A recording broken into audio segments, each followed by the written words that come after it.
Hi everyone, my name is Sama. I'm an Agile coach. I live in Michigan in the US.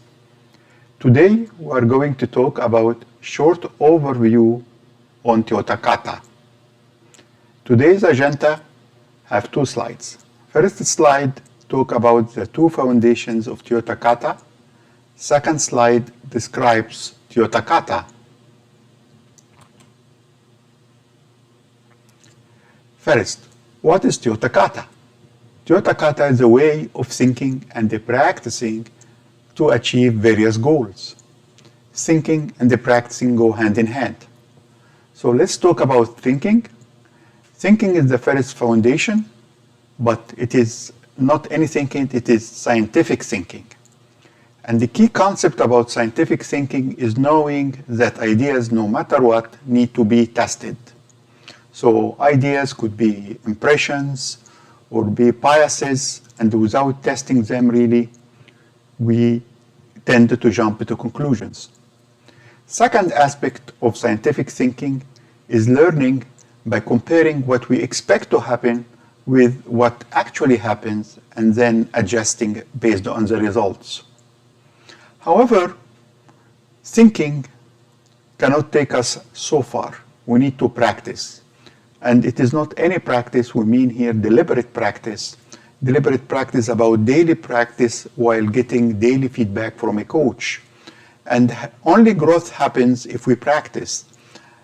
So our organizational mindset enforces how our people practice, which reinforces again our mindset. So in order to modify our organizational mindset so we can cope with complexity, we need first to change the way our people practice, and Toyota Kata as a behavior model can help people acquire new behavior and they practice differently so they can modify the organizational mindset. Now we covered the first part of this presentation, which is the foundations, which are scientific thinking and deliberate practice. Second part of this presentation describes Toyota Kata. So in this picture, it describes the thinking patterns of Toyota Kata.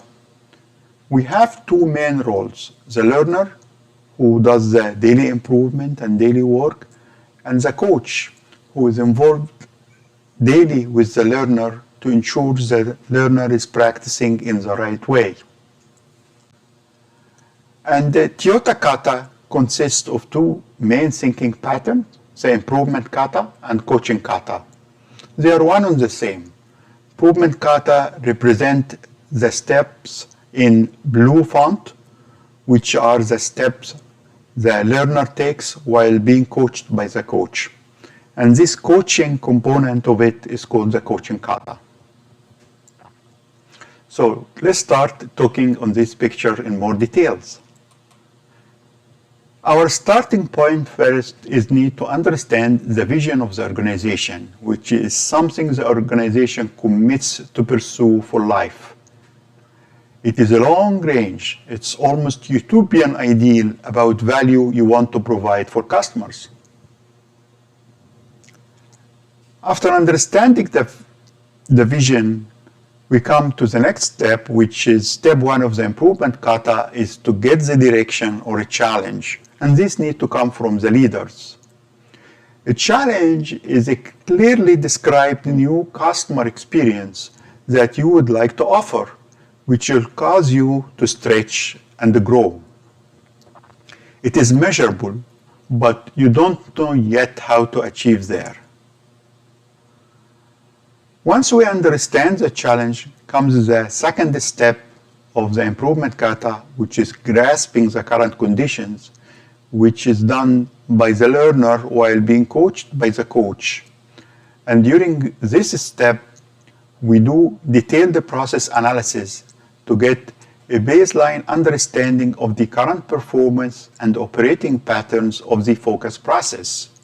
We need data, facts, observations, timings.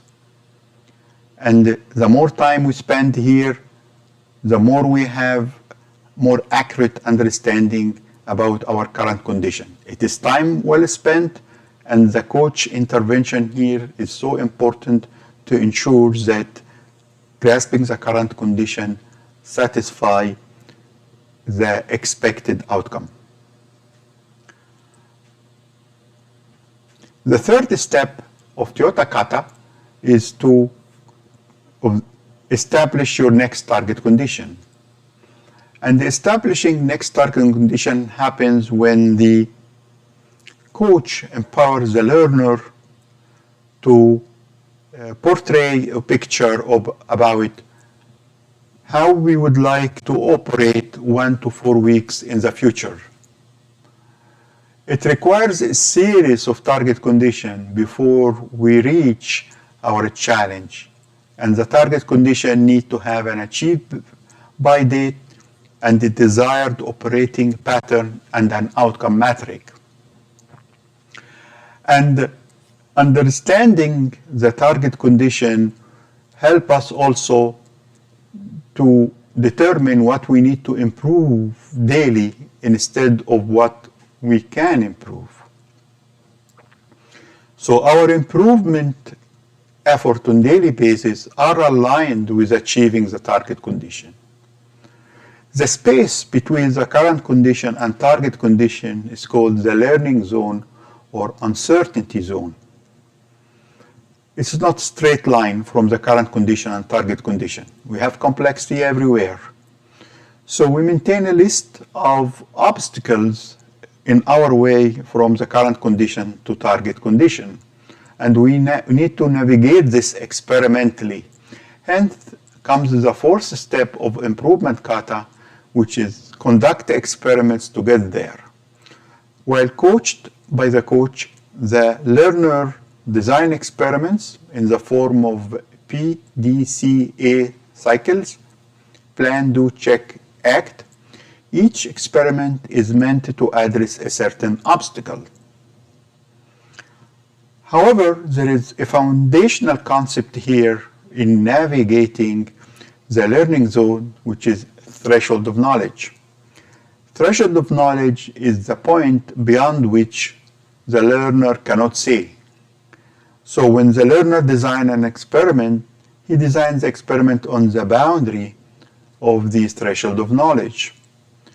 And since the experiment addresses a certain obstacle, removing this obstacle will help in advancing further the threshold of knowledge so we can see more and we can design further experiments to take us towards the target condition. Daily, the coach holds a coaching cycle with the learner to ensure the momentum of daily improvement happening, and this is done via asking the 5 coaching questions in front of the storyboard. Storyboard encompasses the thinking patterns of Toyota Kata, so the storyboard includes the direction, the focus process, includes the target condition, run a chart of the current condition.